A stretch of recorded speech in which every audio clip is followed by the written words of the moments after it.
ऐसे कोई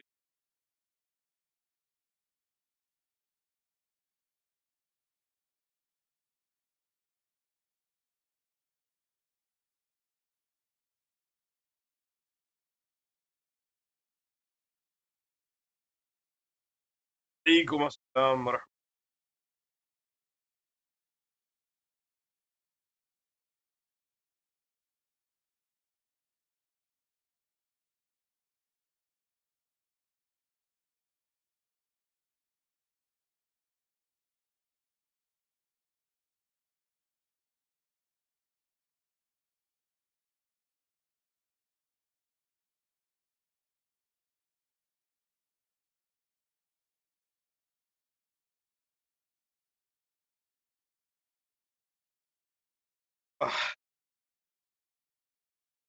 कल का कल का सेशन जो हमारा था, तो अभी तक किसी को कोई क्वेरी किसी किस्म की, जितनी हमने बात करी थी वो सबको क्लियर हो गया, सबको समझ में आ गया था?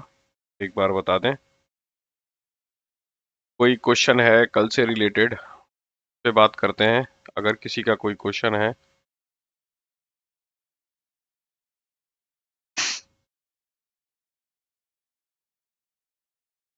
क्वेश्चन नहीं है तो बताएं। आप में से किस किस ने कोशिश करी है कि आजकल जो हमने बात करी थी होमवर्क की, कि वो सपोर्ट और रेजिस्टेंट ड्रॉ करें? किस किस ने होमवर्क किया है आप में से? कितने लोग हैं?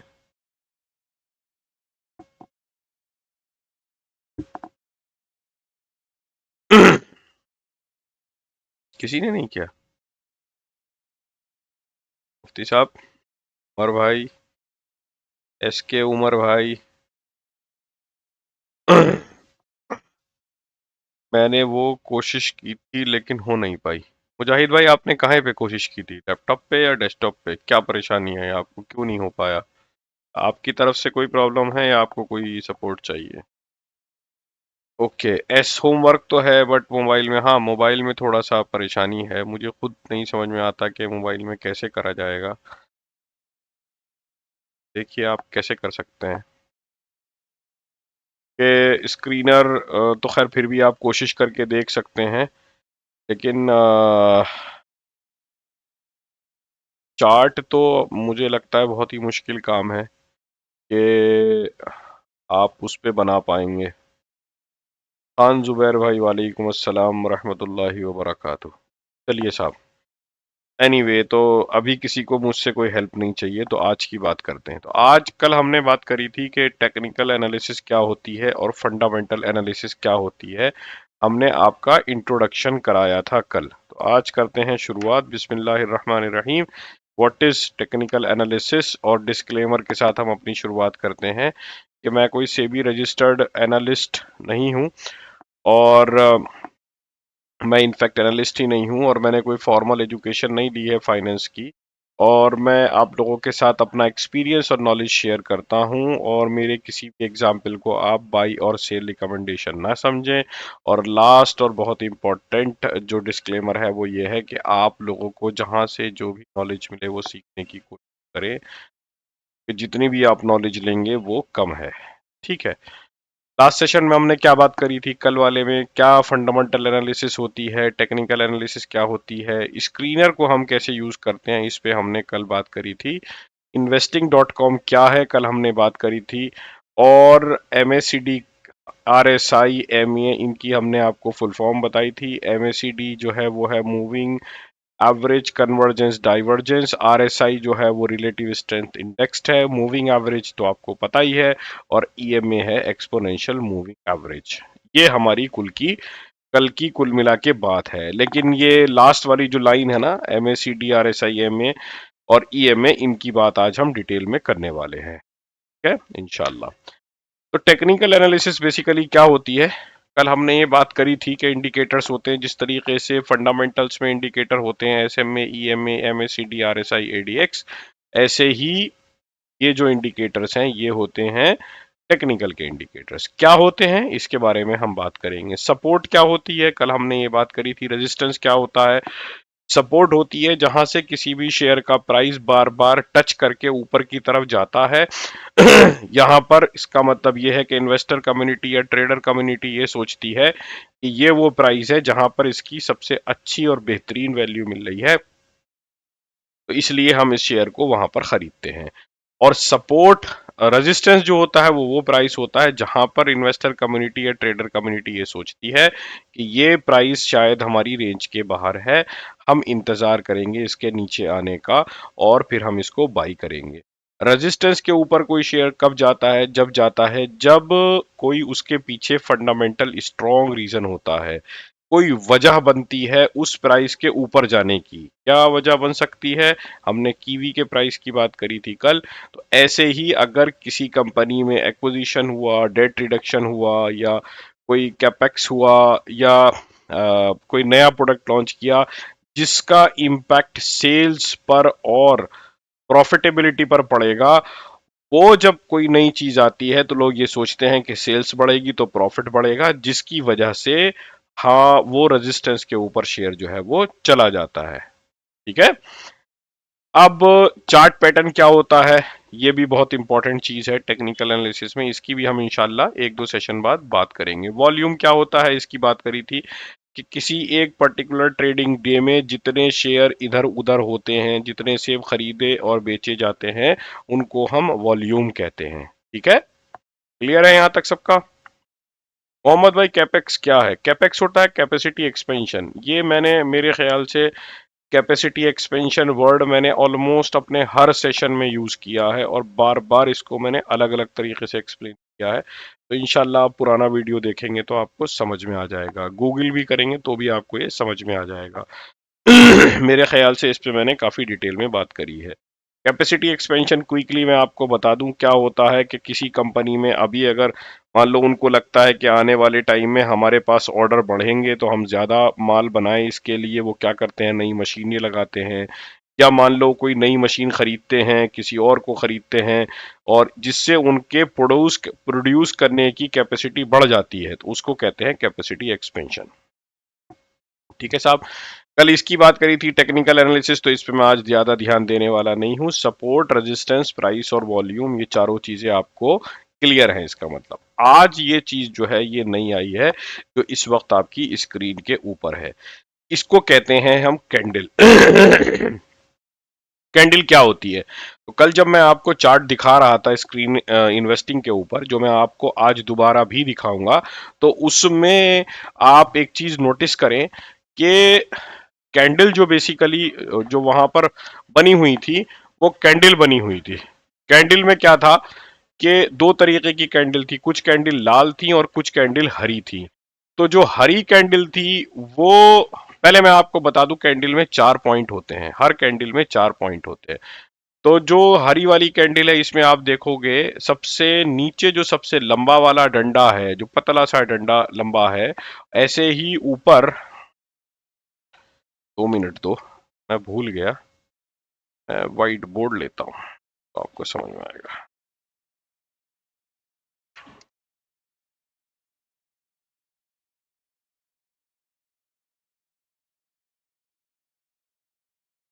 ओके, तो अब आपको मेरी स्क्रीन पे व्हाइट बोर्ड दिखाई देगा, है ना। तो ये बेसिकली व्हाइट बोर्ड, ये हमारी एक कैंडल है, ठीक है। आप इस ग्रीन वाली इमेज को बहुत गौर से देखें, बहुत गौर से देखें, है ना। तो ये अभी हम जो बात कर रहे हैं वो ग्रीन वाली बात कर रहे हैं। तो यहां पर किसी शेयर का जो प्राइस है, मान लो जब वो सुबह में खुला तो वो यहां पर खुला, ठीक है, इस जगह पर खुला। मान लो ये प्राइस है 100 रुपए, ठीक है, ये 100 रुपए का प्राइस है, ठीक है। अब ये शेयर यहां से भागना शुरू हुआ और ये यहां से गया कितना, 115 रुपए। तो ये इसका हो गया हाई, ठीक है, ये इसका हो गया हाई। ये शेयर अब उसके बाद 115 के बाद गिरते गिरते गिरते गिरते गिरते गिरते यहां पर पहुंच गया, ये प्राइस हो गया, या इसका प्राइस हो गया 105। ये वाला जो प्राइस है ये है 105, ठीक है। तो ये तो हो गया, वो हो गया हाई, ये हो गया लो, ये वाला जो पॉइंट है ये लो हो गया, और फिर यहां से इसने रिकवर किया और ये यहां पर आके बंद हो गया 110 पे। तो कुल मिला के 100 पे खुला, 110, 115 का हाई बनाया, 105 का लो बनाया और 110 पे बंद हो गया। यानी कि कल जो प्राइस था इसका 110 बंद, 100 रुपए का जो कल इसका प्राइस था जिस पे ये बंद हुआ था, आज जिस प्राइस पे बंद हुआ है वो है 110, कल के प्राइस से ज्यादा है। एक चीज मैंने आपको जैसे बताई यहां पर, दोबारा मैं समझाता हूं वो आप समझिएगा कि जरूरी नहीं है कि पहले प्राइस ऊपर जाए और फिर नीचे आए, ये कुछ भी हो सकता है ना। वो ये भी हो सकता है कि पहले ये वाली कैंडल आपकी है ना, ये वाला ओपन प्राइस है, ये वाला क्लोज प्राइस है, ये वाला हाई है और ये वाला लो है। तो ऐसा भी हो सकता है कि यहां पर खुला 110 पे खुला, 100 पे खुला, मान लो 100 पे खुला और एकदम नीचे चला गया, 105 पे चला गया। लोगों ने सोचा कि 105 की तो इसकी बाइंग है, वो फिर 105 से उसने बाइंग करी और बाइंग करते करते करते करते ये पहुंच गया 115 पे, अपना हाई बनाया और फिर उसके बाद 110 पे बंद हो गया। ऐसा होता है, ठीक है। ये तो बात है तब जब आपके पास क्या कहना चाहिए, ग्रीन कैंडल हो। जब आपके पास कैंडल है लाल, है ना, तो बाकी सब तो सेम रहता है, बस एक फर्क हो जाता है, ये तो हमेशा हाई ही रहेगा, ठीक है, ये हमेशा लो ही रहेगा। यहां पर ओपन होता है और यहां पर क्लोज होता है, यानी कि 110 पे खुला, 115 का हाई बनाया, 105 का लो बनाया और बंद हो गया वो 100 के ऊपर, ठीक है, ठीक है भाई। ये जो है बेसिकली आपका ये वाला जो है वो रेड कैंडल होता है, कलर कोई सा भी दे दो, इसको कहते हैं बेसिकली बियर कैंडल। बियर का मतलब जो निगेटिव वाली कैंडल है ना, इसको कहते हैं बुल कैंडल। ये अमूमन ग्रीन में दिखाई जाती है बुल कैंडल, और बियर कैंडल जो है वो अमूमन रेड में दिखाई जाती है। अब आपकी समझ में शायद आ गया होगा कि जब मैं आपको ये इमेज दिखा रहा था तो इसका मतलब क्या था। तालिब भाई आपका जवाब सर, जब ला मैं आपका सवाल नहीं समझा। अच्छा, लो होगा, जब लो होगा तो 95, हाँ 90, हाँ सॉरी 95, 105, मैं शायद 105 लिख दिया, हाँ 95 है, सही कह रहे हो आप, मैं जज्बात में आके 105 लिख दिया। ये 95 है, करेक्ट, ये 95 है, राइट, 95 है, ठीक है, हाँ 95 है, सही कह रहे हो आप, ठीक है। तो ये हो गया 110, एक 100 रुपए से अगर जाएगा तो हाँ 95 है, ठीक है ना, ये 95 का लो है, 115 का हाई बनाया और 110 ये, ठीक है। तो ये हमारा जो है कुल मिला के कैंडल के चारों तरफ का हिसाब किताब है। अब इसमें एक चीज आप ये समझो इसके साथ साथ, वो चीज ये है कि ये जो बॉडी है, ये जो पार्ट है कैंडल का, किसी भी कैंडल का ये जो पार्ट है, किसी भी कैंडल का ये जो पार्ट है, इसको हम कहते हैं कैंडल की बॉडी, इसको हम कहते हैं कैंडल की बॉडी, ठीक है। और ये जो ऊपर नीचे के डंडे हैं, ये जो डंडे हैं, ये डंडे कहलाते हैं विक, WICK, WICK, ये कहलाते हैं विक,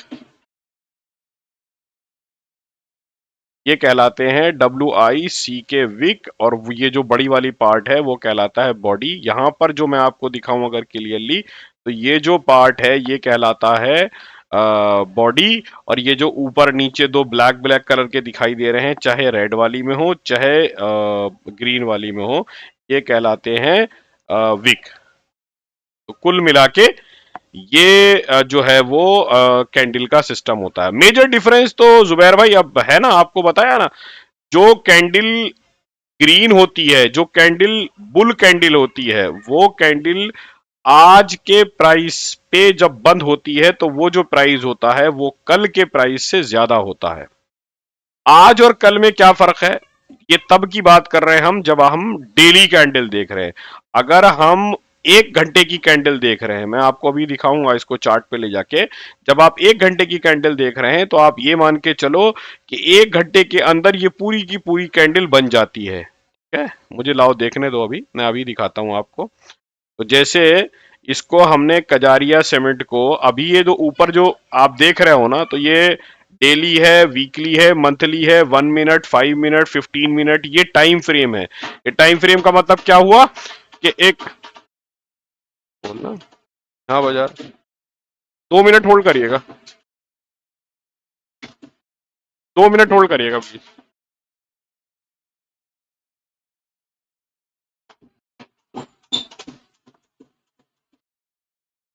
है है यहाँ क्यों बजा रहे हैं?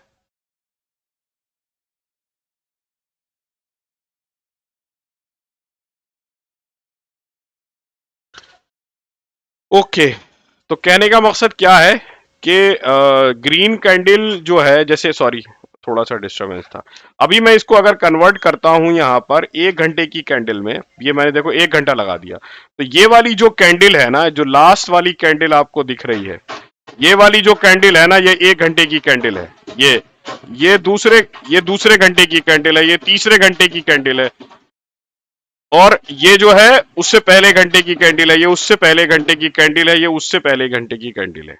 तो ये जो देख रहे हो आप कैंडल, ये 1 घंटे की कैंडल है। अब मैं अगर इसको कन्वर्ट कर देता हूं फॉर एग्जांपल डेली में, तो ये डेली में एक कैंडल जो है 1 दिन की कैंडल है। अब मैं इसको अगर कन्वर्ट कर देता हूं मान लो वीकली में, तो एक कैंडल जो है वो 1 वीक की कैंडल है। क्लियर है भाई?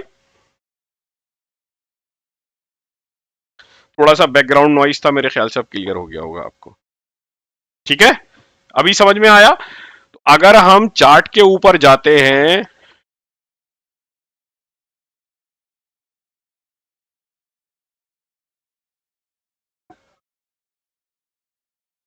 अगर हम चार्ट के ऊपर जाते हैं और हम इस टाइम फ्रेम को चेंज करते हैं, तो जो टाइम फ्रेम हम सेलेक्ट करते हैं, फॉर एग्जांपल हम 1 मिनट का टाइम फ्रेम सेलेक्ट करते हैं, तो ये जो कैंडल दिख रही है रेड कलर की कैंडल है, इसका मतलब क्या है कि इससे पहले वाली कैंडल का जो क्लोजिंग प्राइस होगा, ठीक है, जैसे देखो इसका क्लोजिंग प्राइस है कितना, 1308, है ना, और इसका जो क्लोजिंग प्राइस है वो है कितना, 1308.01, ये वाला 0.62, और ये है 0.01। तो इन दोनों में जो डिफरेंस है वो क्या डिफरेंस है कि इसका प्राइस इसके नीचे है, तो इसका मतलब ये कैंडल जो है वो रेड बनेगी। अगर ये प्राइस इसके ऊपर होता तो ये कैंडल जो है वो ग्रीन बनती। जैसे यहां पर अगर हम जाते हैं फॉर एग्जांपल, तो देखो इसका ओपन प्राइस ये हुआ, हाई प्राइस इसमें विक बनी नहीं, मतलब इसमें जो इसका हाई था वही इसका क्लोजिंग है, तो इसकी जो क्लोजिंग हुई वो 1316 रुपए के ऊपर हुई। यहां पर देख रहा हूं मैं साइड में, अगर आप देखोगे, है ना, यहां पर 1316 पे, अब 1316 पे ये बंद हो गई कैंडल। ठीक है, ये 1 मिनट की कैंडल है, आप ध्यान रखिएगा। अब जब उसके बाद अगली कैंडल बनती है तो वो 1316 से शुरू होती है, उसका ओपनिंग प्राइस है, और कहां तक जाती है वो 1317, 1 मिनट 1 रुपए जो है वो ऊपर बंद होती है। ऊपर बंद होती है इसलिए ये जो है वो ग्रीन है। अगर ये नीचे बंद होती 1316 के नीचे, जैसे इससे अगली वाली है वो इसके नीचे बंद हुई, देखो ये 1316 1317 के ऊपर ये बंद हुई, और अगली वाली कैंडल कहां पर क्लोज हुई, ये देखो 1315 पे, तो इसका मतलब ये हो गई रेड। तो इस तरीके से ये रेड और ग्रीन कैंडल जो है वो बनती हैं, लेकिन रेड और ग्रीन जरूरी नहीं है, आपको अगर कोई और कलर पसंद है तो आप वो कलर कर सकते हो। और क्लैरिटी के लिए मैं आपको दिखाता हूं ताकि प्राइस का डिफरेंस और ज्यादा रहे। ये मैंने देखो वीकली चार्ट लिया। अभी वीकली चार्ट में अगर आप देखोगे, इस वाली कैंडल को आप देखो, इस वाली कैंडल को, बीच वाली कैंडल को अगर आप देखोगे, तो ये वाली कैंडल जो थी ये 1238 रुपए पे ओपन हुई थी। इसने हाई बनाया था कितने का, 1350 रुपए का। ये टोटल मंडे से लेके फ्राइडे तक का खेल है। 1350 रुपए का इसने हाई बनाया और लो कितने का बनाया इसने? लो बनाया इसने 1230 रुपए का। 1236 पे खुली, 1350 रुपए का हाई बनाया, 1230 का लो बनाया, और ये कहां पर बंद हुई है? ये बंद हुई है जाकर 1319 पर। ठीक है। ये 1319 जो प्राइस है, ये पिछली कैंडल जो आप देख रहे हो 1270 पे बंद हुई थी, उससे ज्यादा है, इसलिए ये कैंडल जो है वो ग्रीन है। अब इसको देखते हैं, इस वाली कैंडल को आप देखिए। ये वाली जो कैंडल है, चलो इसको देखते हैं, और इंटरेस्टिंग है, मगर इसमें थोड़ा डिफरेंस बहुत थोड़ा सा है, तो आप कंफ्यूज हो जाओगे। इसको देखते हैं, है ना। ये वाली जो कैंडल है, इसका क्लोजिंग प्राइस जो है वो है 1458। ठीक है, इसका 1458 प्राइस है, और इस वाली का जो प्राइस है वो है 1419। यानी कि इसका क्लोजिंग प्राइस रेड वाली कैंडल का इसके क्लोजिंग प्राइस से कम है। तो इसका मतलब क्या हुआ? इसका मतलब ये हुआ कि ये वाली कैंडल जो है वो रेड बनेगी, यानी कि ये कैंडल जो है वो बियर बनेगी। क्लियर है भाई? अब तो समझ में आ गया सबको। अब किसी को कोई कंफ्यूजन रेड कैंडल में, ग्रीन कैंडल में किसी किस्म का?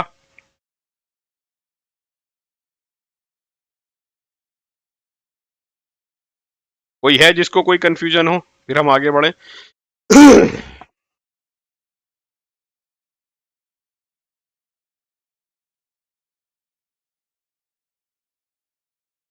क्या हम इसको कह सकते हैं कि जहां पर ओपन हुआ वहां से नीचे गया तो रेड? नहीं नहीं नहीं, जहां पर ओपन हुआ नहीं, ना ना ना ना, जहां पर ओपन हुआ नहीं, जहां पर ओपन हुआ नहीं, जहां पर ओपन हुआ और जहां पर क्लोज हुआ, दैट इज इंपॉर्टेंट।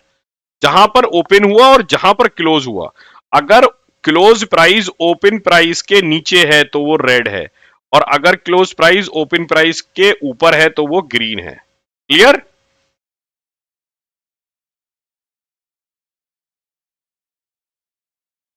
अच्छा, गाजी भाई का सवाल है कि ये कैंडल लॉन्ग और शॉर्ट क्यों है। गाजी भाई, आपको ये सवाल मुझसे पूछना नहीं चाहिए था, ये सवाल आपकी समझ में खुद ब खुद आ जाना चाहिए था।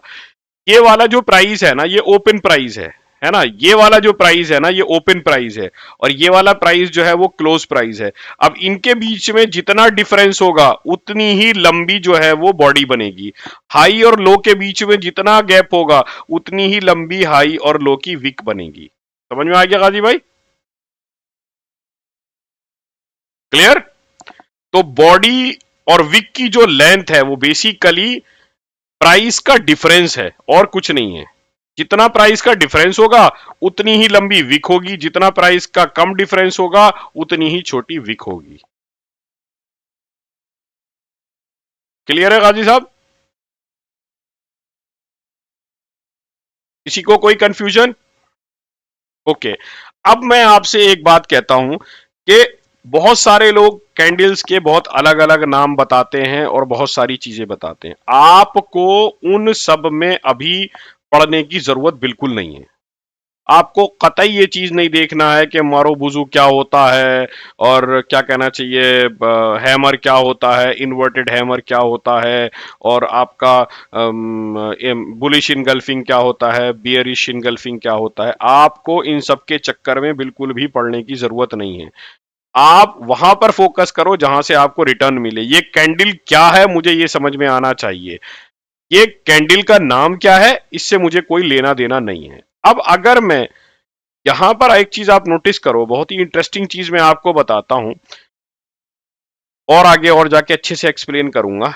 आप एक चीज नोटिस करना जब भी आप करने बैठोगे अगले हफ्ते में, वो ये नोटिस करना कि अगली एक कैंडल, जैसे मान लो ये है रेड वाली कैंडल है या ग्रीन वाली कैंडल है, जो भी कोई कैंडल है, इससे अगली कैंडल बनने के पीछे जो एक रोल रहता है, जो एक बहुत बड़ा रोल रहता है, वो विग की लंबाई का रहता है। जो विग की लंबाई है ऊपर या नीचे, उनका बहुत बड़ा रोल रहता है। क्यों रोल रहता है विग की लंबाई और चौड़ाई का? उसके पीछे रीजन है। उसके पीछे देखो सेम रीजन है जो कल हमने बात करी थी।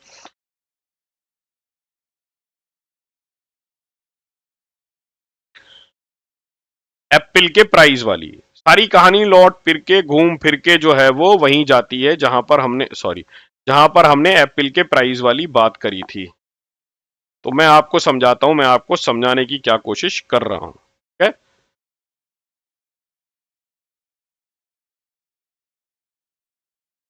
तो व्हाइट बोर्ड मैं लेना चाह रहा था, वो मैंने समहाउ में पहले से वो इंस्टॉल करना। अब जो मुझे मिल रहे हैं ना, वो मैं चाहता हूं कि मैं उसे रिफ्रेश करूं और वो साफ हो जाए। काफी नहीं, ढूंढना पड़ेगा ये काम कैसे।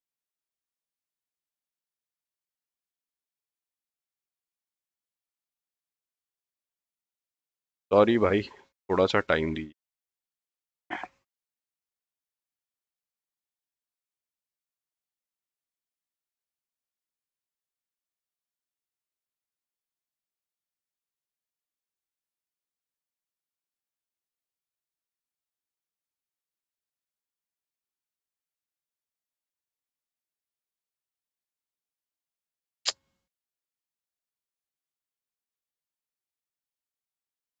समहाउ मैं,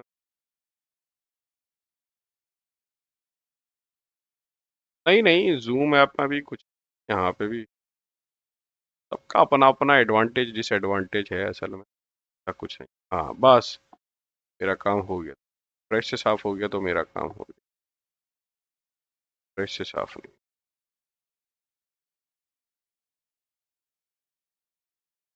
ओके, एनीवे, तो अभी क्या है ना कि आप एक चीज ये नोटिस करो, यहां पर जितनी भी कैंडल बनी है, कोशिश करते हैं इसी में, यहां पर जितनी भी कैंडल बनी है ना, इनमें अगली जो कैंडल बनती है, यानी कि एक कैंडल ये है, अब ये चाहे रेड हो और चाहे ये ग्रीन हो, इससे हमें फर्क नहीं पड़ता, है ना।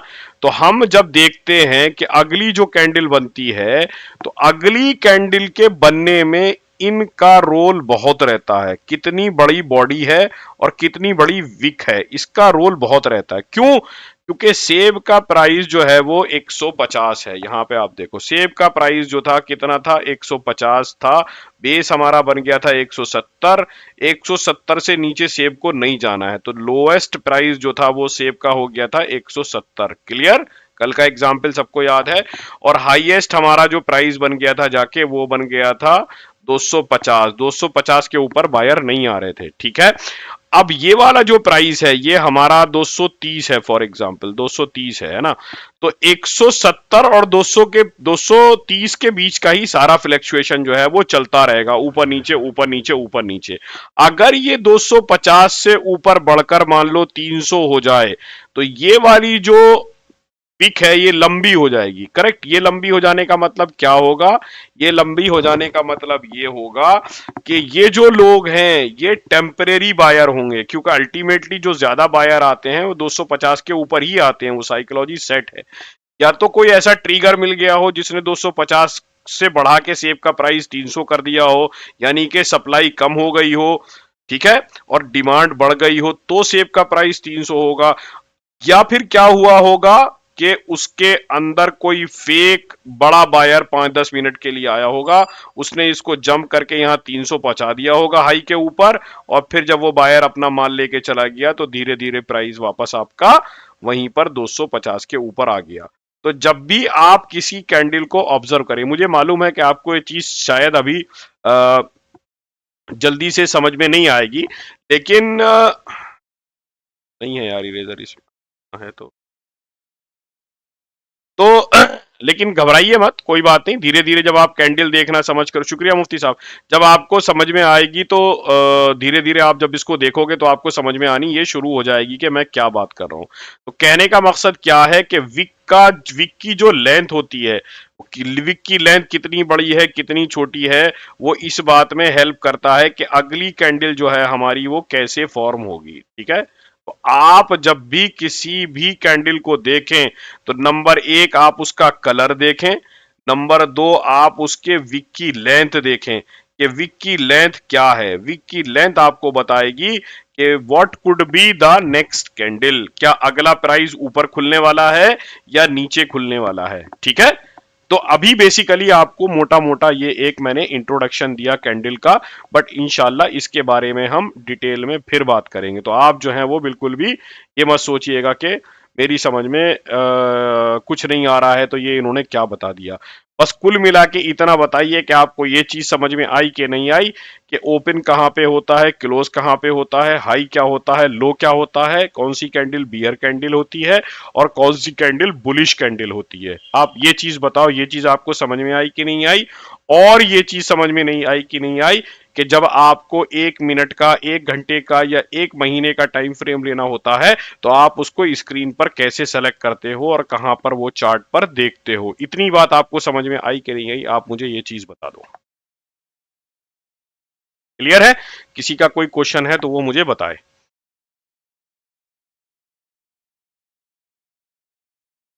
सबको आ गई समझ में ये बात? अब आपको क्या करना है, आपको ये करना है, जैसे मैं देखो एक एग्जांपल देखा हूं, बहुत देता हूं, बहुत बढ़िया, जो मैंने अभी बताया ना आपको। ये वाली जो कैंडल है ना, ये वाली कैंडल यहां पर खुली 1327 पर खुली है ना। 1327 पर खुलने के बाद इसने अपना हाई जो बनाया वो 1479 का बनाया, 1489 का इसने अपना हाई बनाया। लेकिन आप इसकी विक देखो कितनी लंबी विक बनी। यहां से ये प्राइस घटते घटते घटते घटते कहां तक पहुंच गया, 1435। यानी कि ये जो बायर आए थे ना 1479 के ऊपर, 1489 के ऊपर, जो अभी ये कैंडल बनी ही नहीं है, मैं इस कैंडल की बात ही नहीं कर रहा हूं अभी, सिर्फ आप ये रेड ग्रीन वाली कैंडल को देखना, रेड वाली कैंडल को मत देखना। तो आप अगर आप यहां पर देखते हो ना कि 1490 से बायर घटने शुरू हो गए, घटते घटते घटते घटते घटते ऐसे ही तो आया होगा ना ये प्राइस, और ये प्राइस घटते घटते आपका कहां तक पहुंच गया, 1434 रुपए तक। यानी कि यहां से ऑलमोस्ट इसने 50 रुपए अपने लूज कर दिए, अपने 50 रुपए का गेन जो है वो इसने यहां पर खत्म कर दिया। इसका मतलब क्या हुआ कि अब इसको एक ट्रिगर चाहिए, स्ट्रॉन्ग ट्रिगर चाहिए बायर वाला, जहां से ये अपने अपने आप को इसके ऊपर क्लोज कर पाए। और क्योंकि ये विग लंबी है, ये सस्टेन नहीं कर पा रही है, तो इसका मतलब क्या हुआ कि अगली कैंडल मैं ये प्रिडिक्ट कर सकता हूं कि अगली कैंडल के रेड बनने के चांसेस जो हैं वो बहुत ज्यादा हैं। अब इस वाली कैंडल में आप देखो, अगली वाली रेड कैंडल में आप देखते हो कि यहां पर खुली 1429 पे खुली, और कहां पर गई, सबसे नीचे गई 1313 के ऊपर। लेकिन 1313 से आप ये देखो कितनी लंबी विक बनी नीचे की तरफ। तो ग्रीन में ऊपर वाली, रेड में नीचे वाली, तो जब ये कितनी लंबी विक बनी, यहां पर जब ये विक बनी और शार्प रिकवरी हुई और कहां पर आकर बंद हुई, 1399। इसका मतलब क्या हुआ कि ये नीचे प्राइस जो है सपोर्ट लेकर वापस जा रहा है ऊपर की तरफ। तो मैं यहां से क्या प्रेडिक्ट कर सकता हूं कि पॉसिबिलिटी ये है कि अगली कैंडल जो है वो हमारी ग्रीन बनेगी। ठीक है? अब इसमें देखो कितना इंटरेस्टिंग सी चीज, देखो इंटरेस्टिंग सी चीज क्या, देखो कि ये जो कैंडल है ग्रीन वाली, इसकी विग ऊपर की भी छोटी है और नीचे की भी छोटी है। और मैंने क्या बताया, ग्रीन की ऊपर की विक और रेड की नीचे की विक बहुत बड़ा रोल प्ले करती हैं। अब इसमें ऊपर की विक ऑलमोस्ट ना के बराबर है, तो अगली कैंडल आप प्रिडिक्ट कर सकते हो कि हाँ कोई भी बन सकती है, रेड भी बन सकती है और ग्रीन भी बन सकती है। और अगली कैंडल जो है हमारी, ये जो कैंडल होती है जिसकी विग ऊपर और नीचे की ऑलमोस्ट बराबर होती है, ये हमारी अनडिसिसिव कैंडल कहलाती है। जो लोग जानते हैं वो इस बात को जानते हैं कि ये कैंडल ये प्रेडिक्ट करती है कि बायर और सेलर के अंदर एक जंग चल रही है। अभी कौन वो जंग जीत रहा है ये डिसिसिव नहीं है। इसमें तो बायर जीत गए, इसमें सेलर जीत गए, इसमें बायर जीत गए, इसमें भी बायर जीत गए। ये वाली कैंडल जो है इसमें भी ये नहीं कह सकते हम कि बायर जीते या सेलर जीते, भले से ही ये रेड कैंडल है, क्योंकि price difference is very low. Same is applicable for this, ये वाली जो ग्रीन कैंडल है, यहां पर भी आप देखो ये कहलाती है बेसिकली डोजी कैंडल। तो डोजी, ये वाली जो कैंडल है, इसमें भी ऊपर की और नीचे की वीक बराबर है, तो हम ये नहीं कह सकते कि इसमें जीत किसकी हो सकती है। मैच जो है कांटे का है, टक्कर का मैच चल रहा है। इससे अगली वाली कैंडल ये बताएगी कि मैच कौन जीत रहा है। और जैसे ही आप देखोगे कि इस वाली कैंडल के अगली वाली कैंडल की बॉडी बड़ी बनती है, तो उसके बाद अगला पैटर्न जो है अच्छे खासे पॉइंट का, वो इस वाली कैंडल को फॉलो करता है। ठीक है भाई? हाँ, एस भाई, आप प्रिडिक्शन कह लो, अजम्पशन कह लो, कुछ भी कह लो, बात एक ही है, कोई ऐसी परेशानी वाली बात नहीं है मेरे ख्याल से। तो कुछ भी कह सकते हैं आप। क्लियर है ये सबको अभी तक? अब तक सब कुछ क्लियर हो गया? ठीक है, क्लियर। आसिम भाई आज पहली बार मुझे दिखाई दे रहा है। अख्तर हुसैन साहब आपको समझ में आया? हफीज भाई, तौफीक भाई, वेब भाई, समझ में आया सबको? गाजी भाई, चलिए साहब, है ना। अब हम आगे बढ़ते हैं। तो ये हमारी कैंडल हो गई। अब आगे आता है एग्जाम्पल।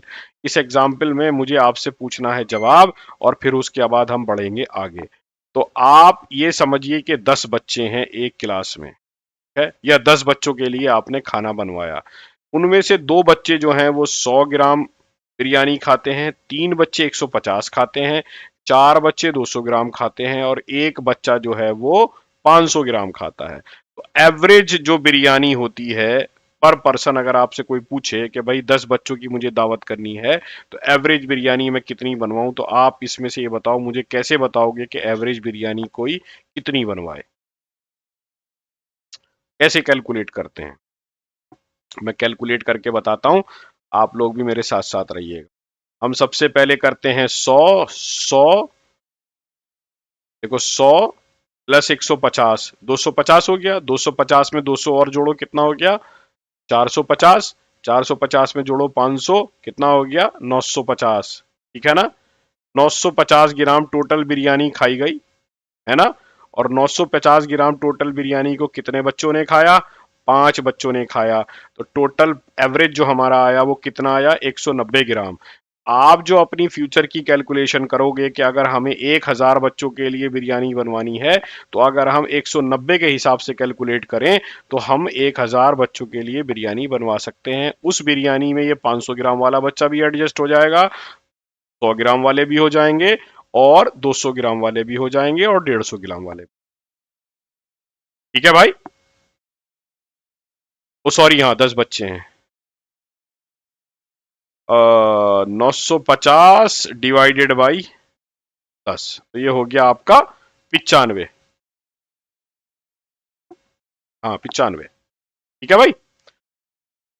दो और तीन पाँच, 2 और 3 5 और 4 9 और 1 10, हाँ 10 बच्चे हैं। 10 बच्चों ने टोटल 950 ग्राम खाई, तो एक बच्चे का आ गया आपका 95 ग्राम। क्लियर?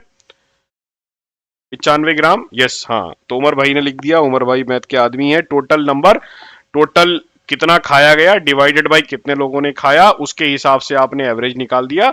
वो आपके फ्यूचर में कैलकुलेशन करता चला जाए। अब इसमें मुझे एक सवाल मैं आपको बताऊं। अब ये 95 ग्राम आया, करेक्ट। इस बच्चे को, जिसने, जो एक बच्चा था फॉर एग्जाम्पल, इस बच्चे ने खाया, 3 बच्चों ने खाया ये 200 ग्राम बजाय 4 के, और 2 बच्चों ने खाया, वो खाया कितना? 500 ग्राम। अब मुझे ये बताइए कि एवरेज क्या बढ़ेगा या घटेगा?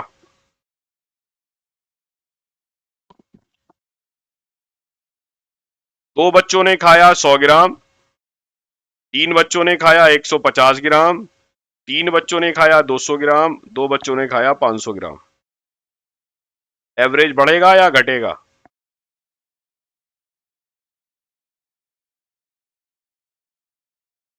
चले गए सब। करके देखते हैं, कैसे करके देखते हैं। 100 ग्राम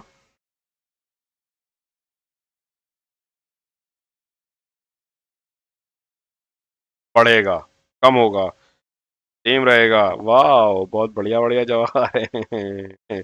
इसको कैलकुलेट करते हैं, कितना आ रहा है ये। देखो 100 ग्राम हो गया, 100 ग्राम और 150 ग्राम कितना हुआ? 100 और 150 हुआ 250, 250 में 200 जोड़ा, कितना हुआ? 250 में 200 जोड़ा, कितना हुआ? 450। और ये कितना रहा? 500। तो टोटल रहा 500 का, यानी कि 950। और 950 को हम डिवाइड करते हैं कितने से? कितने से? 10 से। तो हमारा एवरेज सेम रहा, हमारा एवरेज बढ़ा नहीं। कौन कह रहा बढ़ेगा? बोलो बोलो बोलो, कुछ गलत कैलकुलेशन करी मैंने, बताओ। भाई टोटल तो सेम रहा ना।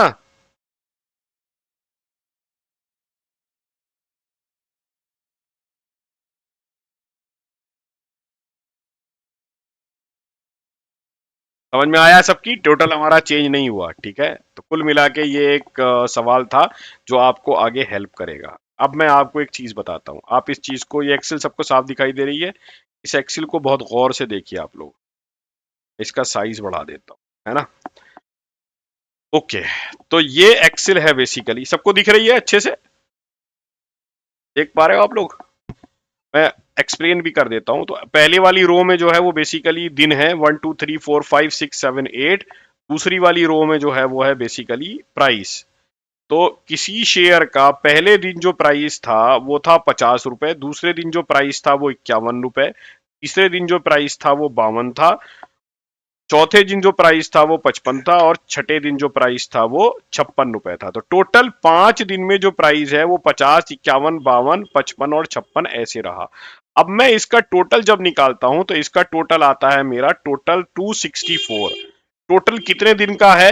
तो टोटल कितने दिन का है? 5 दिन का। तो इस 264 को जब मैं डिवाइड करता हूं 5 से तो ये मेरा आता है 52.8।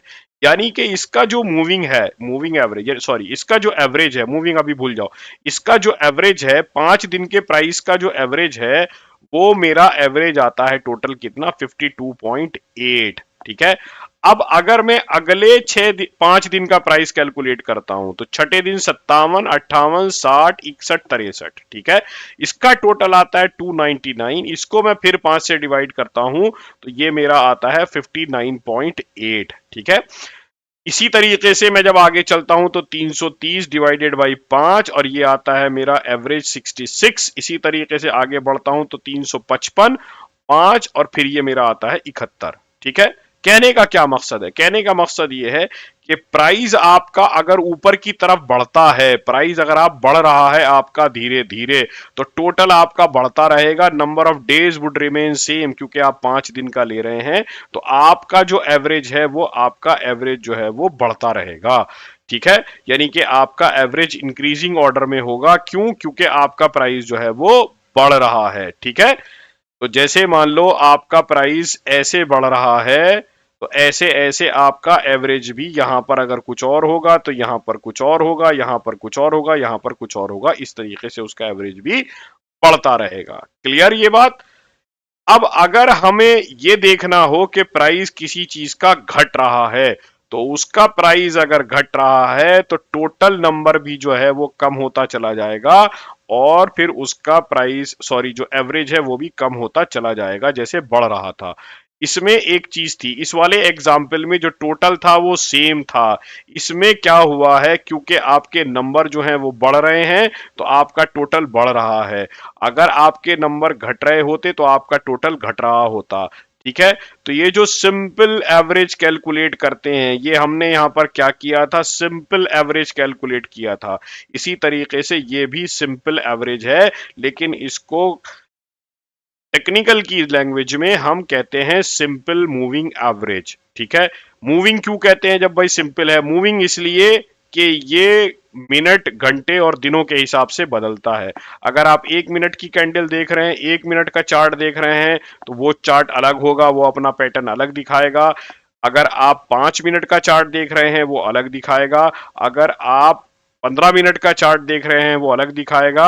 यानी कि ये फिक्स नहीं है, क्योंकि प्राइस सेकंडों में चेंज होता है और वो मूव करता है, चाहे वो ऊपर हो चाहे नीचे हो। इसलिए इसको हम सिंपल मूविंग एवरेज या फिर मूविंग एवरेज कहते हैं। क्लियर? मैं आपको, आपसे पूछूं सवाल उससे पहले मैं आपको ये बताता हूं बेसिकली इसको हम चार्ट के ऊपर कैसे देखते हैं। ये हमारा सेम स्क्रीनर है, यहां पर हम जाते हैं, यहां पर हम टाइप करते हैं मूविंग। आपको ये सब कैलकुलेट करने की जरूरत नहीं है। ठीक है। ये आपने मूविंग लगाया, मूविंग एवरेज आया, सॉरी मैं जल्दी लिख गया। तो मैं आपने यहां पर ये मूविंग लगाया, मूविंग एवरेज आप लिखोगे तो ये आ जाएगा, ये moving average, simple moving average है। क्लियर?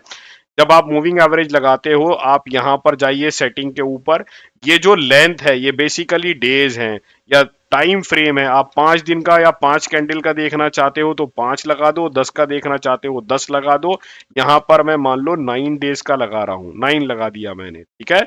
स्टाइल में ये कलर है, इसको मैं क्या करता हूं, ऐसे ही रहने देता हूं। थोड़ा सा इसकी मैं जो है वो विड्थ बढ़ा देता हूं। जब मैं इसकी विड्थ बढ़ाता हूं तो ताकि आपको ये अच्छे से विजिबल अब आप ये यहां से गौर करना शुरू करिए कि कैंडल का प्राइस, शेयर का प्राइस क्योंकि बढ़ रहा है, इसी हिसाब से मूविंग एवरेज भी धीरे धीरे धीरे धीरे धीरे धीरे ऊपर की तरफ बढ़ रहा है। एक पर्टिकुलर पॉइंट पे जब आप इसी कैंडल को लगाते हो, यानी कि ये वाला पॉइंट जहां पर मैंने ये बनाया है, जो आप देख रहे हो अभी, जहां पर इसने क्रॉस किया है, जहां पर इसने ये क्रॉस किया है, तो ये वाला जो पॉइंट है, ये वाला जो पॉइंट है, ये पर्टिकुलर पॉइंट जहां पर ये क्रॉस हो रहा है, ये पर्टिकुलर पॉइंट जो है, ये पॉइंट बता रहा है कि इससे पहले की 9 कैंडल का जो मूविंग एवरेज है वो क्या है। अगर मैं इसको यहां पर लाइन लगाता हूं, यहां पर लाइन लगाता हूं, ये वाला जो पॉइंट है, ये इससे पहले की 9 कैंडल के क्लोजिंग का एवरेज बताता है। इससे पहले अगर मैं लगाता हूं और यहां पर, तो ये मुझे यहां पे जहां पर ये क्रॉस कर रहा है, यहां पर ये यहां का मुझे मूविंग एवरेज बताता है। क्लियर है अभी तक सबको ये चीज? अब इसमें एक चीज आप नोटिस करो, हमने अभी अभी पढ़ा एक्सेल शीट में कि जैसे जैसे मूविंग एवरेज प्राइस ऊपर की तरफ बढ़ता है, वैसे वैसे मूविंग एवरेज भी बढ़ता है। तो देखो, जैसे जैसे प्राइस बढ़ रहा है वैसे वैसे बढ़ रहा है, और जैसे ही प्राइस ने नीचे घटना शुरू किया, मूविंग एवरेज की लाइन भी देखो नीचे की तरफ आने लगी। क्लियर? क्योंकि मूविंग एवरेज भी घटने लगा। ये चीज समझ में आई सबको?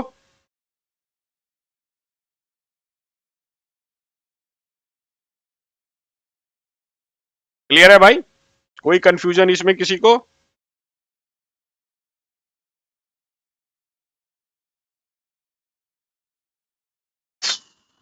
कोई है जिसको ये चीज समझ में नहीं आई हो? देखो, ये चीज समझ में आनी चाहिए, आपके कॉन्सेप्ट जो है वो क्लियर होने चाहिए। अगर आपके कॉन्सेप्ट क्लियर नहीं होंगे तो फिर आपको परेशानी का सामना करना पड़ेगा। ये एक्सेल शीट अगर आपकी समझ में आ गई है लॉजिक के साथ, तो आपको मूविंग एवरेज का पूरा कॉन्सेप्ट समझ में आ गया होगा, और आप जो हैं वो इसको यहाँ पर देख पाते होंगे। आप में से कितने लोग ऐसे हैं जो पिछले 2 3 6 महीने साल भर से मूविंग एवरेज सुनते चले आ रहे हैं, ट्रेडिंग भी कर रहे हैं, लेकिन उनको आज तक ये नहीं पता था कि मूविंग एवरेज क्या होता है?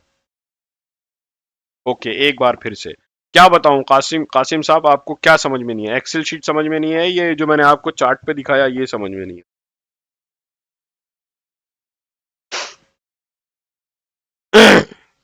क्यों भाई? तालिब भाई, क्या समझ में नहीं आया, आप ये बताइए। तो ये हमने यहां पर देखा कि जैसे जैसे प्राइस ऊपर की तरफ बढ़ता है, वैसे वैसे मूविंग एवरेज भी ऊपर की तरफ बढ़ता है। जैसे जैसे प्राइस घटता है, वैसे वैसे मूविंग एवरेज का प्राइस भी घटता है। अब चलो, मैंने यहां पर 5 दिन का लगा रखा है।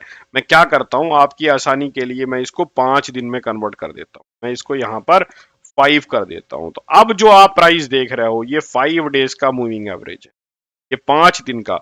ये जो लाइन है, ये 5 दिन के मूविंग एवरेज बताती है किसी एक पर्टिकुलर टाइम पॉइंट पे। जैसे मैंने यहां पे रख रखा है ना, जहां पर मेरा माउस इस वक्त है, कर्सर इस वक्त है, ये जो पॉइंट है ये बता रहा है कि इससे पहले की 5 कैंडल का जो एवरेज है वो कितना है टोटल। जैसे जैसे प्राइस ऊपर की तरफ बढ़ेगा, वैसे वैसे मूविंग एवरेज ऊपर की तरफ बढ़ेगा। जैसे जैसे प्राइस नीचे की तरफ बढ़ेगा, वैसे वैसे मूविंग एवरेज जो है वो नीचे की तरफ घटेगा। जैसे आप यहाँ पे देख रहे हो, इतनी सारी रेड कैंडल बनी, तो ये प्राइस जो है वो नीचे की तरफ आ गया। ये बात समझ में आ गई सबको?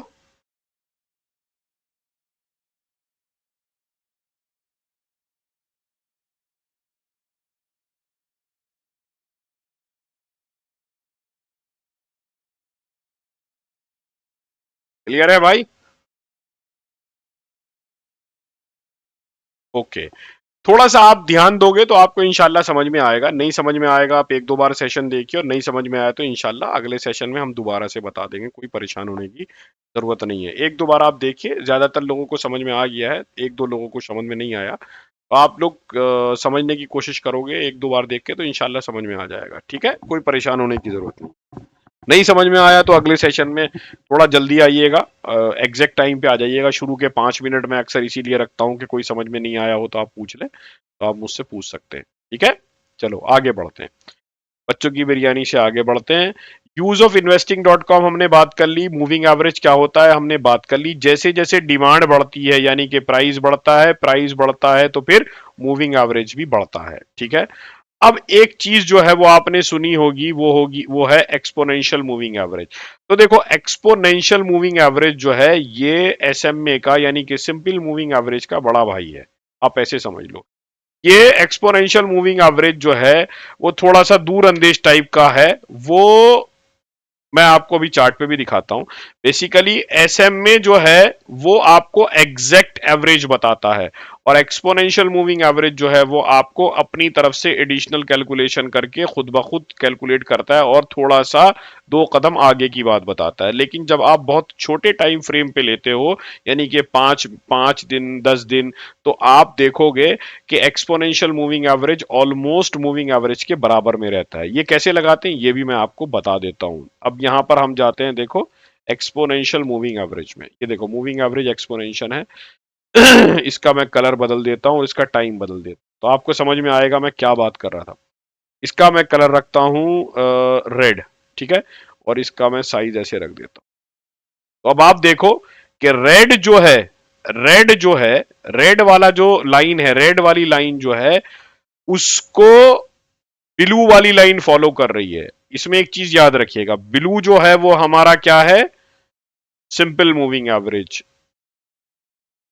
रेड जो है वो क्या है हमारा, वो है exponential moving average. Exponential moving average से दो कदम आगे रहता है, मैंने आपको बताया। तो इसका मतलब क्या है कि कोई भी सिग्नल या कोई भी चीज अगर आप देखना चाहें कि क्या मुझे एंट्री लेनी चाहिए या मुझे एग्जिट करना चाहिए, आपको एक्सपोनेंशियल मूविंग एवरेज जो है वो मूविंग एवरेज से पहले ये बात बता देगा। ठीक है, मान लो आपने डिसाइड किया कि जैसे ही प्राइस एक्सपोने सिंपल मूविंग एवरेज के नीचे जाएगा मैं एग्जिट कर दूंगा, तो आपको एक्सपोनेंशियल मूविंग एवरेज पहले ही बता देगा कि देखो प्राइस नीचे जाने वाला है, कल को प्राइस नीचे जा सकता है। लेकिन एक प्रॉब्लम है, मूविंग एवरेज जो है वो बेसिकली एग्जैक्ट कैलकुलेशन की बेस पे कैलकुलेट होता है, और एक्सपोनेंशियल मूविंग एवरेज में कुछ इंटरनल कैलकुलेशन लगती है। मैं वो सारी कैलकुलेशन लग के और एक्सपोनेंशियल मूविंग एवरेज के बारे में आपको डिटेल बता के कंफ्यूज नहीं करना चाहता। मैं आपको मोटे मोटे कैसे इस्तेमाल करना है ये आपको बताने की कोशिश कर रहा हूं ताकि आपको समझ में आए। तो एक्सपोनेंशियल मूविंग एवरेज जो है वो आपको फॉल का या राइज का सिग्नल जो है समझ लो थोड़ा पहले दे देता है। बट जितना छोटा टाइम फ्रेम करोगे, जैसे मैं अब इसको 5 दिन से घटा के अगर मैं 3 दिन कर दूं, और इसको भी मैं 5 दिन से घटा के 3 दिन कर दूं, तो देखो ये ऑलमोस्ट एक दूसरे के ऊपर चले गए। अब मैं अगर इसको 2 दिन कर दूं, है ना, तो ये देखो ये 2 दिन अगर मैं कर दूं तो ये एक दूसरे के ऊपर ऑलमोस्ट ओवरलैप होने लगे। ठीक है, तो जितना छोटा टाइम फ्रेम है उतने छोटे टाइम फ्रेम में अगर आप काम कर रहे हो, कैंडल लगा रहे हो, तो आपको अंदाजा होगा कि मूविंग एवरेज और सिंपल मूविंग एवरेज और एक्सपोनेंशियल मूविंग एवरेज जो है वो आपस में कुछ अलग नहीं है, दोनों सेम ही हैं। हाँ, अगर टाइम फ्रेम आप बढ़ा दो, देखो मैं इसको कर देता हूं 21, तो आपको समझ में आएगा मैं क्या बात कर रहा हूं। मैंने इसको कर दिया 21 और इसको भी मैंने कर दिया 21। अब देखो इनके बीच में कितना गैप बढ़ गया, है ना। तो ये जो है इधर देखो, ये मैं जो आपको बात बता रहा था वो आप देखो, ये जो आपकी ब्लू वाली लाइन है और ये जो आपकी रेड वाली लाइन है, ठीक है, इनको देखो, इनके बीच में कितना गैप बढ़ गया है, जस्ट बिकॉज हमने इनका टाइम फ्रेम बढ़ा दिया है। यहां पर अगर आप देखोगे तो रेड वाली लाइन ने पहले सिग्नल दे दिया कि मूविंग एवरेज जो है, प्राइस जो है मेरे ऊपर चला गया। ब्लू वाली लाइन ने जो है वो बाद में सिग्नल, ठीक है, यहां पे देखो, ये यहां पर इसने सिग्नल दे दिया रेड वाली ने, और ब्लू वाली ने यहां पर आकर दिया। ठीक है, तो ये फर्क है। इसके बारे में हम डिटेल में बात करेंगे। बेसिकली टेक्निकल इंडिकेटर्स की जब हम बात करते हैं, तो मैं पर्सनली आपको एक चीज बताऊं कि हजारों की तादाद में इंडिकेटर हैं। आपको हजारों की तादाद में इंडिकेटर्स को याद करने की, समझने की और सीखने की कतई जरूरत नहीं है। आपको सिर्फ और सिर्फ 2 या 3 इंडिकेटर आपको लेने हैं, उनको आपको घोल कर पी जाना है, और ये समझ लेना है कि इनकी जो है वो इम्पैक्ट चार्ट के ऊपर क्या होता है, तो आपकी ज्यादातर चीजें जो हैं वो क्लियर हो जाएंगी और आपका पूरा का पूरा फंडा जो है वो क्लियर हो जाएगा। अब मैं एक चीज और आपको बताता हूं कि इसके बाद हमारे पास है एक आरएसआई। आरएसआई क्या होता है? RSI होता है रिलेटिव स्ट्रेंथ इंडेक्स। ये बताता है कि इसको कैसे लगाते हैं। यहां पर आप जाइए, सॉरी मैं जल्दी में लगाना भूल गया। यहां पर जाइए, आप यहां पर लिखिए RSI। जैसे ही आप RSI लिखेंगे, इस पे क्लिक करेंगे, ये खुद ब खुद आ जाएगा। कोई सेटिंग कहीं किसी किस्म की चेंज करने की जरूरत आपको नहीं है। ये वाली जो लाइन है नीचे वाली, जो ऊपर नीचे भाग रही है, ये लाइन कहलाती है relative strength index line, RSI line. Basic इसमें आपको एक चीज का ध्यान रखना है। वो चीज क्या है कि जब ये लाइन 50 के ऊपर है, यहां पर इसकी आप वैल्यू देख सकते हो, जब ये लाइन 50 के ऊपर है, तो 50 के ऊपर का मतलब क्या है। यहां पर 50 के ऊपर का मतलब ये है कि बायर जो हैं वो सेलर के ऊपर हावी होने की कोशिश कर रहे हैं। 50 के नीचे जब ये लाइन होती है, तो उसका मतलब होता है कि सेलर जो हैं वो बायर के ऊपर हावी होने की कोशिश कर रहे हैं। जितना नीचे की तरफ चलता चला जाएगा, उतना सेलर हावी होते चले जाएंगे। जितना ऊपर की तरफ चलता चला जाएगा, उतना बायर हावी होते चले जाएंगे।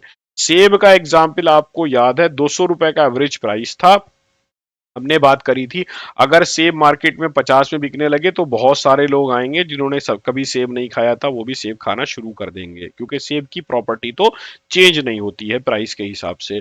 तो अगर इसी तरीके से अगर इस रिलेटिव स्ट्रेंथ इंडेक्स जो है वो चला गया 30 के नीचे, तो 30 के नीचे अगर वो चला गया, तो ये कहलाता है ओवरसोल्ड जोन। मतलब ये बहुत ही लोगों ने इसको खामखई में बेचना शुरू कर दिया है, ये बिक चुका है।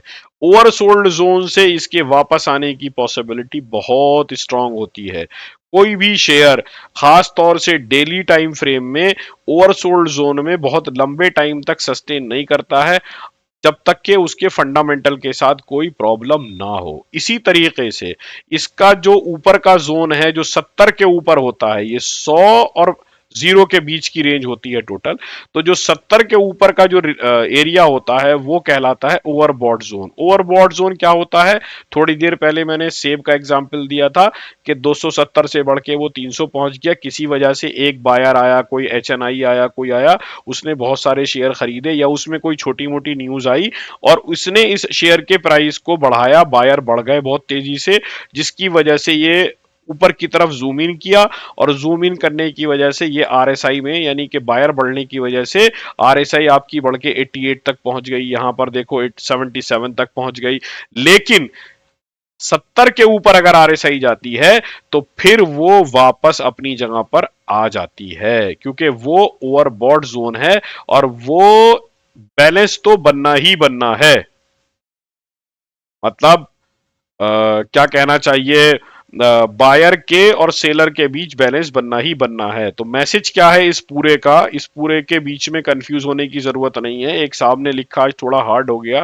भाई थोड़ा हार्ड इसलिए हुआ क्योंकि आपने पिछले वाले सेशन में ज्यादा ध्यान नहीं दिया होगा। आज की चीजों में सपोर्ट और रेजिस्टेंस के अलावा सारी चीजें जो हैं वो नहीं है। उसमें सिर्फ दो चीजें मैंने बताई हैं, एक कैंडल क्या होती है और दूसरी अभी RSI क्या होती है। लेकिन आप ये देखोगे तो समझ में आएगा। RSI में आपको परेशान होने की जरूरत नहीं है, सिर्फ तीन चीजें याद रखनी है। नंबर एक चीज, 50 के ऊपर जब होता है तो बायर हावी होते हैं, 50 के नीचे जब होता है तो सेलर हावी होते हैं। 70 के ऊपर जब जाता है तो आप कोशिश करें कि वहां पर आप कोई भी शेयर 70 के ऊपर ना खरीदें, क्योंकि उसके नीचे आने की पॉसिबिलिटी बहुत स्ट्रांग होती है।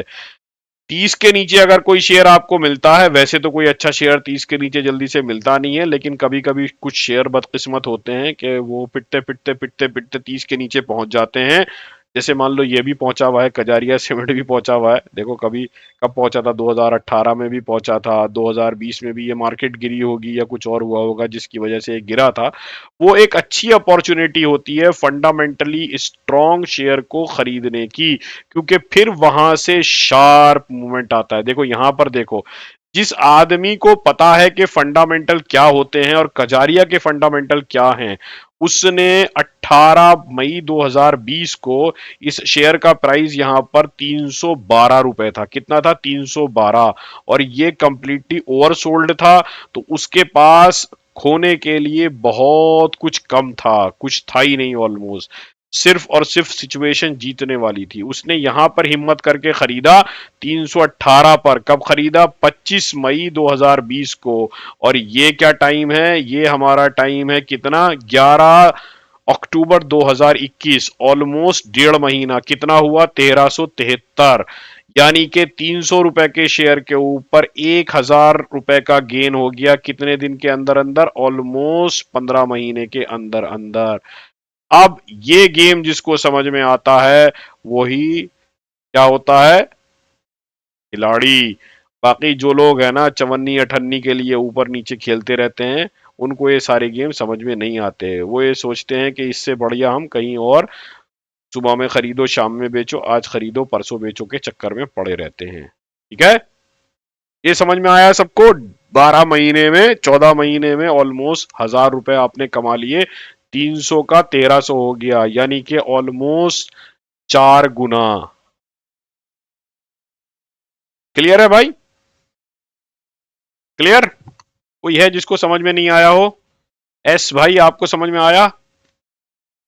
आपको थोड़ा हार्ड लग रहा है, ये बात तो समझ में आ गई होगी पैसे वाली। ओह,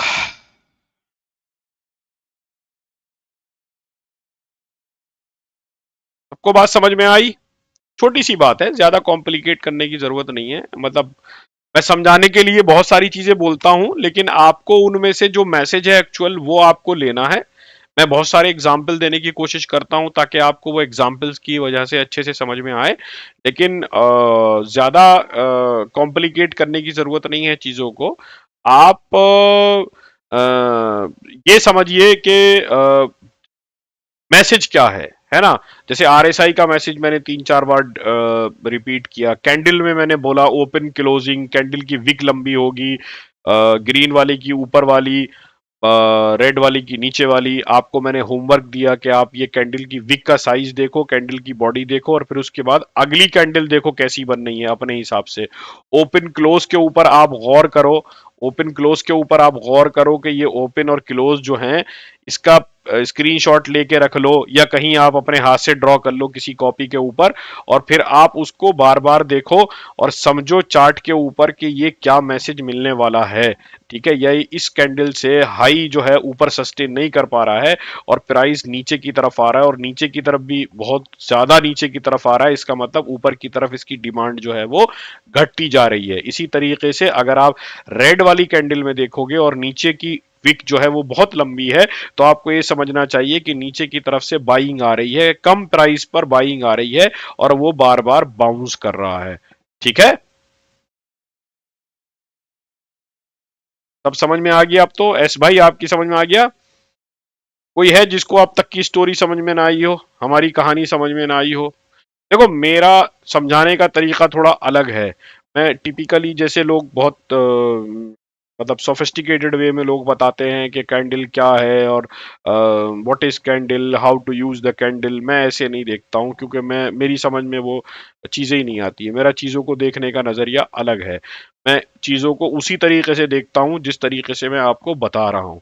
तो मैं आपको ऐसा नहीं है कि ये नहीं बताऊंगा कि डोजी क्या होता है और बुलिश इनगल्फिंग क्या होता है, मैं सब बताऊंगा। लेकिन जब मैं आपको बताऊंगा इंशाल्लाह, तो आप तब तक ये सारे कॉन्सेप्ट को समझ चुके होंगे, तब तक आपको ये लगेगा कि अरे यार नाम में क्या रखा है, हमारी समझ में बात आ गई, वो काफी इंपॉर्टेंट है। ठीक है, ये इंपॉर्टेंट है। अब मैं एक चीज और पढ़ाऊं या बस काफी है आज के लिए? सर अगर बहुत कम है तो बाई के लिए अच्छा मौका है, यस। लेकिन तालिब भाई, आरएसआई अगर 30 के नीचे है तो बाई के लिए अच्छा मौका है, क्योंकि वो ओवरसोल्ड जोन में है। लेकिन ये अकेला क्राइटेरिया नहीं है, आपको ये समझ में आना चाहिए कि उसके फंडामेंटल कैसे हैं। अगर कंपनी घटिया है तो जाहिर सी बात है वो तो 30 क्या, वो तो 2 की भी आरएसआई डिजर्व नहीं करती है, वो तो फिर नीचे की तरफ चलती चली जाएगी ना, नीचे की तरफ चलती चली जाएगी, या थोड़ा बहुत ऊपर आएगी, लोग खरीदेंगे बेचेंगे और निकल जाएंगे। तो इसलिए फंडामेंटली स्ट्रॉन्ग कंपनी अगर है तो फिर आप जो है वो ओवरसोल्ड जोन में देख सकते हैं। फंडामेंटल कैसे चेक करते हैं ये मैंने आपको थोड़ा थोड़ा बता ही दिया है। धीरे धीरे आगे बढ़ेंगे तो फंडामेंटल के बारे में आपको और बातें भी पता चलेंगी। क्लियर है भाई? और बात करें या काफी है आज के लिए? चलो ठीक है, तो हमारा एमएसीडी और एमएसीडी रह गया। MACD पे इंशाल्लाह अगले हफ्ते बात करेंगे, और अगले हफ्ते कोशिश करेंगे सैटरडे संडे दोनों दिन हमारा सेशन होगा, एक दिन फंडामेंटल और एक दिन टेक्निकल। आप लोग जो हैं वो इस आज के सेशन को, मैंने बार बार बोला था कि आज के सेशन को आप मिस मत करना, क्योंकि अब जो है ना, अब आपको समझ में आ गया होगा कि अब कहानी चेंज हो रही है। अभी तक हम हवा में बातें कर रहे थे, अब हम टेक्निकल के ऊपर ज्यादा फोकस करेंगे, और फंडामेंटल के ऊपर जो है वो धीरे धीरे उसके साथ लगाने की कोशिश करेंगे। हर टेक्निकल के साथ हम फंडामेंटल लगाएंगे, जैसे हमने कल बात करी थी। एक चीज और अच्छा, शुएब भाई का सवाल है कि हलाल और हराम शेयर में कैसे डिफरेंस करते हैं। भाई, हलाल और हराम शेयर चेक करने के लिए बहुत सारे ऐप हैं, आप उनमें से कोई भी एक ऐप यूज कर लें।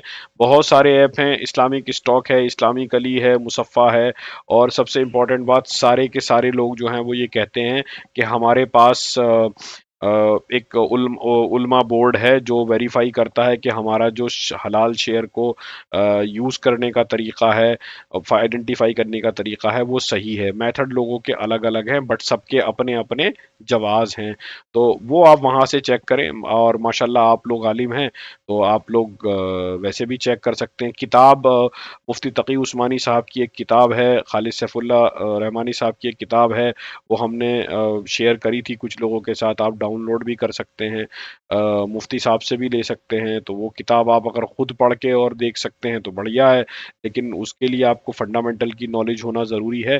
तो मेरी राय तो ये है कि अभी शुरू में आप समझें, किसी भी एक ऐप को फॉलो कर लें। मैं किसी को ये नहीं कह रहा हूँ कि फला ज़्यादा अच्छा है, फला नहीं अच्छा है। जो आपको समझ में आए, कि जिसके तरीके से आप सेटिस्फाइड हो, जो ज़्यादा ट्रांसपेरेंट हो, आपको समझा सके कि भाई मुझे क्यों समझना है, आप उसको फॉलो कर लें, और आपके लिए वो बेहतर रहे। ठीक है, ये हराम और हलाल है।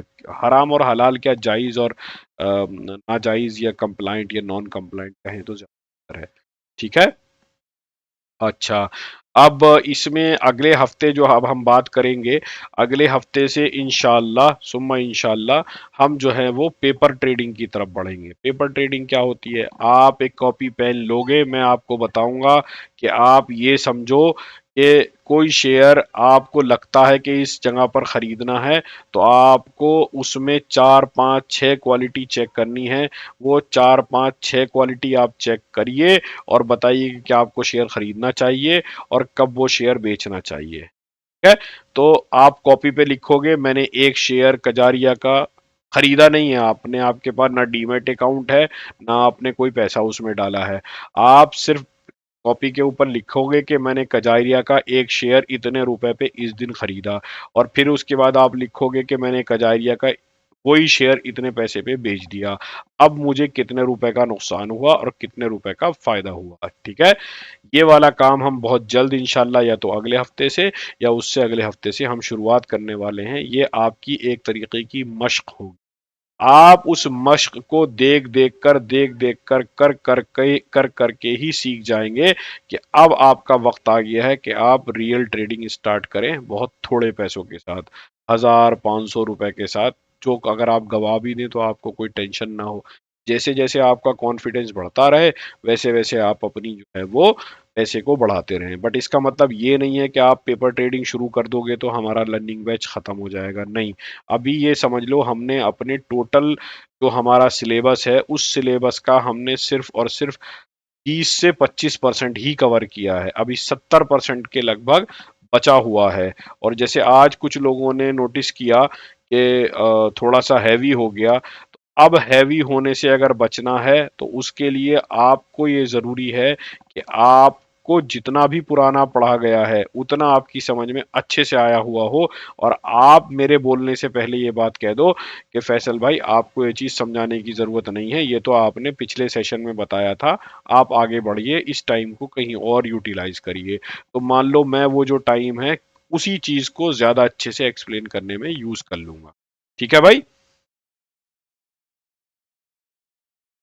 ओके, तो इसी के साथ फिर हम चलते हैं वापस अपनी स्लाइड की तरफ। हमने investing.com के बारे में बात कर ली। आज जो हमने यूज़ किया वो ये यूज़ किया कि सपोर्ट रेजिस्टेंस का आपने होमवर्क किया था, टेक्निकल एनालिसिस क्या होती है, इन्वेस्टिंग को कैसे यूज़ करना है हमने आज यूज़ किया, what is SMA, simple moving average क्या होता है, हमने इसके ऊपर बात करी। ये हमारा आज का टॉपिक था। आई होप आपको समझ में आया होगा और आप इससे फायदा उठाएंगे। दोबारा से बोलता हूं, अगर आप लोग वाकई में ही ये डिसाइड कर चुके हैं, जो ये वीडियो देख रहे हैं, चाहे लाइव में चाहे रिकॉर्डिंग में, कि आप ये डिसाइड कर चुके हैं कि आपको ट्रेडिंग करनी ही है, तो आपके लिए बेहतर है कि आप एक लैपटॉप ले लो या फिर आप एक डेस्कटॉप भी ले सकते हो। मकसद कुल मिला के ये है कि आपके पास एक बड़ी स्क्रीन हो जहां पर आप चार्ट ड्रॉ कर सको। कहाँ से लेना है, कैसे लेना है, ये आप मुझसे बेहतर जानते हैं। मुझे किसी से कोई कमीशन नहीं मिलता है कि मैं आपको बताऊं कि फला जगह से ले लो। जहां से आपको सस्ता मिले, अच्छा मिले, वो ले लो। पुराना लैपटॉप 15,000 के अंदर आ जाता है, बहुत बढ़िया। नया डेस्कटॉप, आप डेस्कटॉप नया बनवाने जाओगे तो भी 20-25 हजार रुपए का नया डेस्कटॉप बन जाता है, ठीक ठाक कॉन्फ़िगरेशन वाला। ठीक है, तो आप जहां पर भी हैं, जो भी आपका लोकल जानने वाला हो, आईटी में हो या सॉफ्टवेयर में या हार्डवेयर में, उससे आप बात करें, वो आपको हेल्प करेगा। लेकिन ले लो, क्योंकि अगर आप मोबाइल के सहारे रहोगे ना, तो मोबाइल में तो देखो परेशानी रहती है, आपको साफ दिखता नहीं है, आप साफ चार्ट बना नहीं पाओगे, तो वो मतलब थोड़ा सा मुश्किल रहेगा। ऐसे समझ लो कि जब आपको कोई सामान को बेचना है, तो एक तरीका तो यह है कि उसको सर पे रख के घूमो, दूसरा तरीका है कि उसको साइकिल पे रख के घूमो, तीसरा तरीका ये है कि आप एक दुकान ले लो। तो ये समझ लो कि दुकान जो आप मोबाइल का इस्तेमाल करते हो ना, वो ऐसे है कि जैसे आप सर पे रख के जो है वो घूम रहे हो।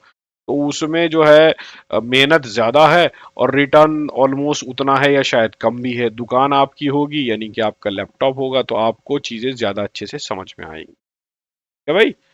तो मैं ये नहीं कह रहा हूं मुजाहिद भाई कि आप अभी ले लो या आज ही ले लो, और मैं फिर बार बार कह दूं, आप में से सिर्फ वही लोग लैपटॉप खरीदे, डेस्कटॉप खरीदे, 10-15 हजार 20 हजार का इन्वेस्टमेंट करें, जिन लोगों ने ये पक्का तहैया कर लिया है कि हमें जो है वो शेयर मार्केट में पैसा लगाना ही लगाना है। अगर आपने अभी भी कंफ्यूजन में है, आपको चीज़ें अभी भी समझ में नहीं आती हैं, आपको अभी भी परेशानी है, तो भाई पहले आप क्लियर कर लीजिए। ऐसा ना हो कि आपने 15,000 रुपये लगा दिए, लैपटॉप ले लिया और फिर 1 महीने बाद आपने सोचा अरे नहीं यार, ये मेरे मतलब की चीज़ नहीं है, और वो आपके 15,000 रुपये भी ज़ाय हो गए। लैपटॉप रखा रहा, आप इस्तेमाल करते नहीं हो, तो वो ख़राब ही हो जाएगा, बट ऑब्वियस है।